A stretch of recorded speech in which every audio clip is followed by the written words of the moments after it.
말씀의 제목이 드려야 하는 기도입니다. 하나님께서 목회자로 부르는 사람들 중에 더 특별한 부르심을 받은 분들이 선교사님들이라고 저는 개인적으로 생각합니다. 선교사님들 중에 오지로 가시는 무슬림 지역이나 힌두교 지역에 가시는 선교사님들은 길게는 1년, 짧게는 2주 정도 선교사 단기 훈련을 받습니다. 그리고 이제 그 훈련이 다 마무리가 되면 선서를 하기 전에 제일 마지막 선서 전 하는 것이 유언장을 쓰는 일입니다. 이 유언장을 쓰는 시간에 보시면 우리처럼 그냥 유언장 이렇게 쓰시는 게 아니고 형식이 다 있습니다. 자기 소속과 내용 또 꼭 이제 기재하려고 하는 그런 구성도 폼이 있습니다. 지금 화면에 보이는 것은 언더우드 선교사가 한국에 오기 전에 작성했던 유언장입니다. 이 유언장처럼 한국에 있는 선교사들도 이 유언장을 작성합니다. 그런데 유언장을 막상 쓰려고 하면 제일 첫 줄, 첫 마디를 어떻게 써야 하는지를 몰라서 그 첫 문장을 쓰기에 오랜 시간이 걸린다고 합니다. 이게 한 문장을 딱 쓰면 그 다음부터 써지는데 유언장이라고 생각하니 첫 번째 말을 어떻게 떼어야 할까? 그것이 가장 큰 고민이 된다는 얘기를 들어봤습니다. 제가 중국에 가서 꼭 1년 만에 한국에 나와서 이 선교사 훈련을 받았습니다. 그때 들었던 이야기입니다. 저는 유언장을 작성하지는 않았습니다.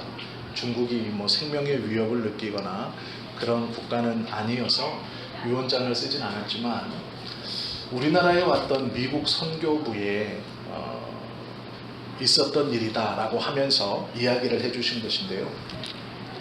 교단 선교부에 있는 오래된 창고에 가면 먼지가 수북히 쌓여 있는 짐들이 이렇게 종종 있다고 합니다. 어떤 것은 50년, 어떤 것은 70년. 이것이 무엇이냐면 세계 각지로 선교를 떠나면서 맡겨놓은 짐입니다. 그런데 이제 그 선교지에서 순교했거나 행방불명이 되어서 찾아가지 못한 선교사의 짐들이 50년에서 길게는 70년이 지난 가방이 선교부 창고에 있다라는 이야기를 들었습니다. 유언장을 작성하면서 맨 마지막 문구는 이렇게 끝난다고 합니다. 만일 내가 선교지에서 불의의 사고로 목숨을 잃거나 행방불명이 되었을 때 나의 큰 아들은 누구누구 집에, 나의 둘째는 누구누구 집에 부탁합니다 하고 만일에 정말로 신변에 이상이 생겼을 때 그 아이들을 책임져 주겠다라는 확약서를 그 유언장에 기록된 사람들에게 연락해서 확인한 후에 그것을 작성하고 유언장을 마친다라는 얘기를 들었습니다. 그 이야기를 들었을 때 가슴이 먹먹하고 답답해 왔습니다. 그리고 혼자 생각해 봤습니다.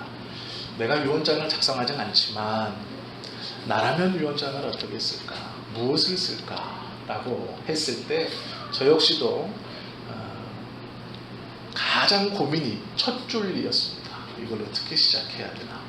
유언장 첫 줄이 뭐라고 써야 될지를 모르겠는 거예요. 그랬던 기억이 납니다.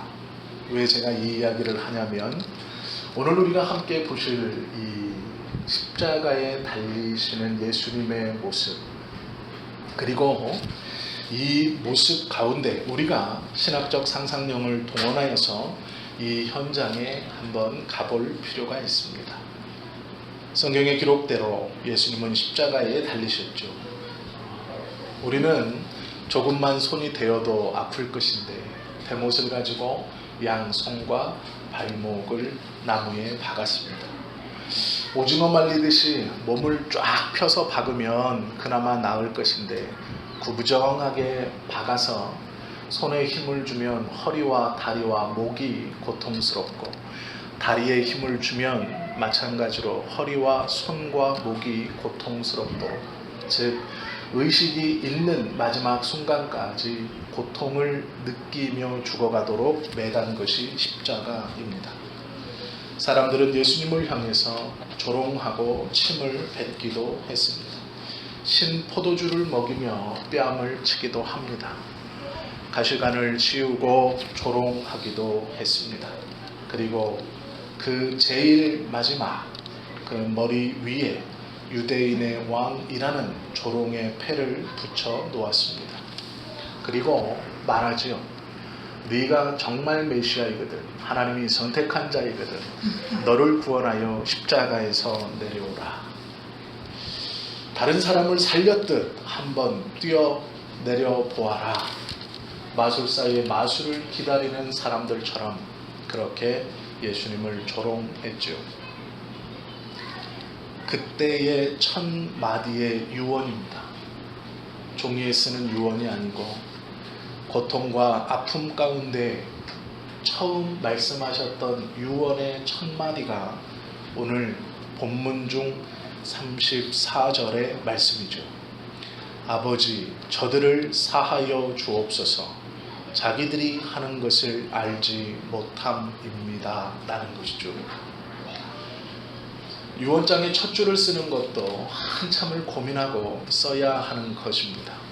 그런데 예수님께서 십자가상에서 마지막에 유언과 같은 말씀으로 하셨던 첫 문장은 죄사함에 대한 기도였습니다. 죄는 중독성이 있죠. 중독이라는 것은 물질이나 행위가 나를 지배하는 것을 의미합니다. 호기심에 한 번 시작하면 무엇인가 아쉬워 2번, 3번 그 행동을 반복하게 되고, 그리고 그것이 나를 중독으로 이끄는 것이 중독성이라는 말일 것입니다. 대표적인 것이 언론에서 많이 나오는 마약입니다. 담배와 술 또한 마찬가지입니다. 처음 시작은 가볍게 할 수 있지만 점차적으로 우리의 뇌의 모습을 변화시켜서 중독으로 이끌어가는 것이죠. 죄도 그와 같습니다. 가벼운 것으로 시작하여서 점점 더 중독을 일으키고, 이 죄가 있는 곳마다 한숨과 슬픔과 공고와 고통이 있습니다. 이 죄는 중독성을 가지고 나를 망치는 것뿐만 아니라 우리 주변에 가까운 사람들을 고통받게 합니다. 죄의 영향력은 내 사랑하는 사람들에게, 내가 사랑하고 있는 부부 관계들에게 죄가 들어오면 아픔이 생겨나고 슬픔이 생겨나고 다툼이 생겨납니다. 즐거움을 잃어버리게 됩니다. 조나단 에드워드라고 하는 유명한 설교학자가 이런 말을 했습니다. 만약 저들에게 지옥을 1분만 보여줄 수 있다면 세상에 죄 지을 사람은 없을 것입니다. 라고 이야기했습니다. 죄로 인하여 파생되어지는 결과인 지옥을 보여줄 수만 있다면 이 세상에 죄를 짓는 사람은 없을 것이다 말하는 것이죠. 우리는 죄악 중에 잉태되었다고 성경은 기록합니다. 또한 죄 가운데 살아간다고 성경은 말씀합니다. 그런데 참 감사한 것은 예수님께서 유언처럼 남기시는 이 마지막 유언과 같은 말씀의 첫 번째가 죄의 용서에 대해서입니다. 주님께서 우리를 만나주시는 첫 번째 장소가 죄의 터전 가운데입니다. 이것은 참으로 감사하고 놀라운 일이죠. 예수님께서 이 땅에 오실 때 천사가 마리아에게 나타나서 이렇게 말합니다. 내가 아들을 낳을 것이니 이름을 예수라 하라. 이 예수라는 이름은 자기의 백성을 저희 죄에서 구원할 자입니다 라는 뜻이라고 알려주었습니다. 예수님의 이름은 죄에서 자신의 백성을 구원할 자, 그리고 예수님의 마지막 유언의 첫 번째 말씀은 아버지 저들의 죄를 용서해 주십시오입니다.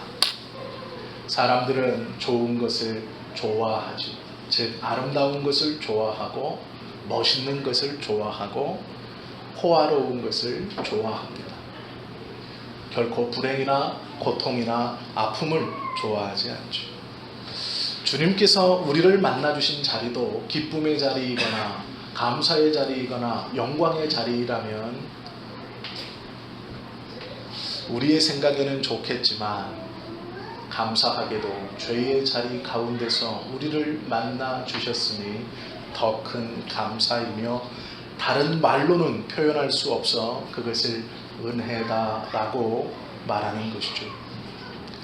주님께서 우리를 처음 만나주신 장소가 죄의 자리라는 것을 알게 된다면 우리는 교만할 수 없습니다. 교만해질 수가 없죠.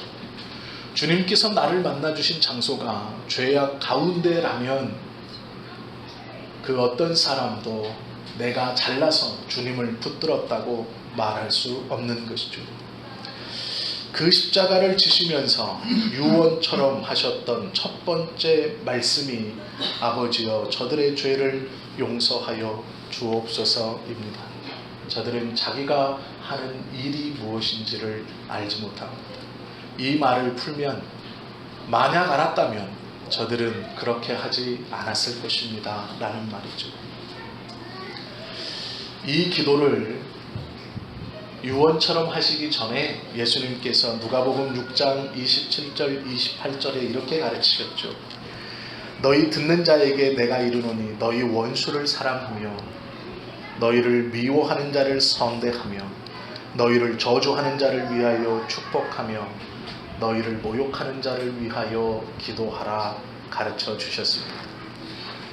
이렇게 하면 마태복음 5장 45절부터 46절과 같이 이같이 한즉 하늘에 계신 너희 아버지의 아들이 되리니 이는 하나님이 그 해를 악인과 선인에게 비치게 하시며 비를 의로운 자와 불의한 자에게 내리우심이라.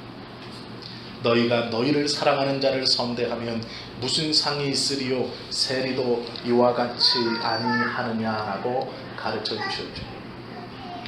이 누가복음의 권면과 연결되어지는 마태복음의 말씀은 우리가 잘 아는 인도의 평화주의를 이끌었던 비폭력 운동을 이끌었던 간디가 하루에 3번씩 암송하며 되뇌었던 말씀입니다.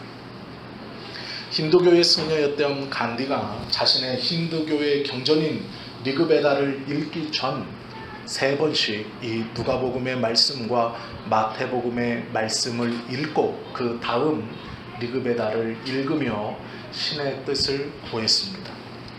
원수를 사랑하고 너희 미워하는 자를 선대하며 너희를 저주한 자를 위하여 축복하며 너희를 모욕하는 자를 위하여 기도하라 말씀하신 것이죠. 우리들이 착각하는 것 중에 하나가 나는 참 좋은 사람이다 라고 생각하는 착각입니다. 이 정도면 내가 좀 괜찮은 사람이지, 좋은 사람이지 라고 하는 착각입니다. 착하고 좋은 생각만 할 뿐 실제로는 악한 사람입니다. 왜 그런지 아십니까? 우리 속에 많은 악이 흐르고 있기 때문이죠. 우리는 사랑에 대한 소망은 있지만 실제로 사랑을 하지 못하고 있기 때문에 그렇습니다. 감옥 안에 있는 흉악무도한 사람들 1대1로 만나보면 다 좋은 사람입니다. 자신에게 속으시면 안 됩니다. 실천할 때까지 나는 좋은 사람이 아닙니다. 사랑에 대해 알고 있는 사람입니다. 용서에 대해 알고 있는 사람입니다. 예수님에 대해 알고 있는 사람입니다. 우리가 실천하기 전까지 우리는 사랑에 대해 알고 있는 사람이지 사랑을 하고 있는 사람이 아닙니다. 용서에 대해 알고 있는 사람이지 용서하는 사람은 아닙니다. 실천하기 전까지 예수님을 알고 있는 사람이지 예수님을 믿는 사람이 아닙니다.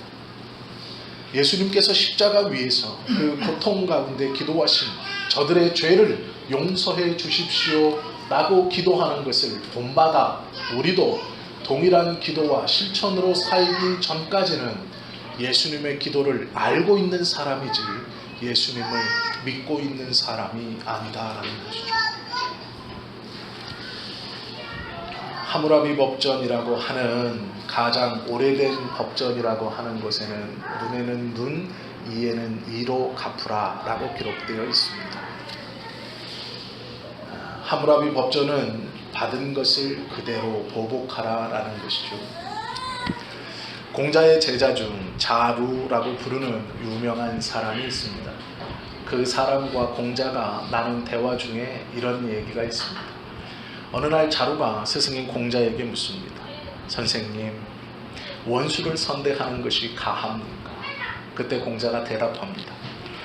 내가 원수를 선대하면 내 친구는 어떻게 대할 것이냐? 원수는 외면하고 고통스러우면 그냥 상관하지 않는 것이다 라고 가르쳤습니다. 그러나 우리 예수님은 용서하고 사랑하라 라고 가르쳐 주셨죠.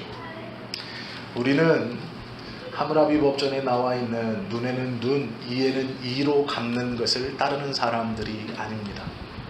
우리는 공자의 가르침처럼 원수를 보고 고통스럽고 너무 큰 아픔이 오거든 외면하고 무시하라는 가르침을 따르는 사람들이 아닙니다. 우리는 십자가상에서 예수님께서 친히 실천하고 보여주신 원수를 용서하고 사랑하라는 가르침을 따르는 사람들입니다. 비난할 것 다 비난하고 흉볼 것 다 흉보고 사랑하려고 들면 사랑할 수 없습니다. 사랑이라는 것은 용서하고 품는 것이죠. 용서가 사랑입니다. 용서 없이 사랑하려고 하니까 사랑이 되지 않는 것이죠. 예수님께서 친히 보여주셨던 이 십자가상에서의 용서의 기도는 우리가 평생 예수님을 믿는 자로 본받으며 고백해야 하는 기도이죠. 우리가 평안하고 좋을 때, 행복할 때, 잘 될 때가 아닙니다. 고통을 받을 때, 어려움 중에 있을 때, 이제 나의 생명이 끝날 때, 사람들이 우리를 조롱하고 저주할 때, 그때 우리의 입술로 예수님과 같이 아버지, 저들의 죄를 용서해 주십시오라고 고백해야 하는 것이죠. 주님은 십자가 위에서 용서를 하셨죠. 이것이 사랑입니다. 이 주님의 기도를 사람들은 들었습니다. 들었던 그 당시 예수님이 이 기도를 하시고 하늘에서 소리가 있어 그래 내가 용서하마 라는 말이 울리지 않았습니다. 사람들이 죽어가면서 용서해달라는 저 기도를 듣고 변화되지 않았습니다. 그들은 여전히 예수님을 조롱했고 자신들의 행위가 무엇을 의미하는지를 몰랐습니다. 그냥 그렇게 죽어가는 힘없는 한 젊은이가 하나님께 용서해 달라고 기도했다는 것을 들었습니다. 그것뿐입니다. 너무나 무기력하고 아무런 응답이 없는 기도 같았습니다. 우리가 고통 중에 하나님 앞에 주님을 사랑합니다. 용서해 주십시오.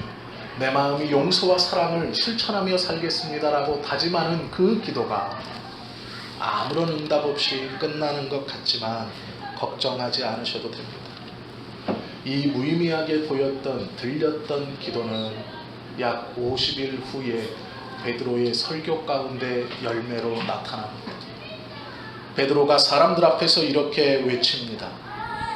예수 그리스도, 너희가 죽인 그분이 다시 죽음에서 부활하셔서 우리의 메시아가 되었다라고 외칠 때 사람들은 가슴을 치며 그럼 우리가 어찌할꼬라고 하며 돌아옵니다. 성경의 기록대로 3,000명, 5,000명이 회개하고 돌아왔습니다. 예수님께서 십자가에서 기도하신 이 의미 없는 기도 같은 저들의 죄를 사하여 주십시오라는 기도는 50일이 지나 베드로의 설교 가운데 예수 그리스도를 못 박았던 수천의 사람들이 다시 주님께 돌아오는 너무나 놀랍고 은혜로운 기도였습니다. 이 기도를 본받아 돌에 맞아 죽어가던 스데반이 동일하게 기도하죠. 하나님, 이들을 용서하여 주십시오.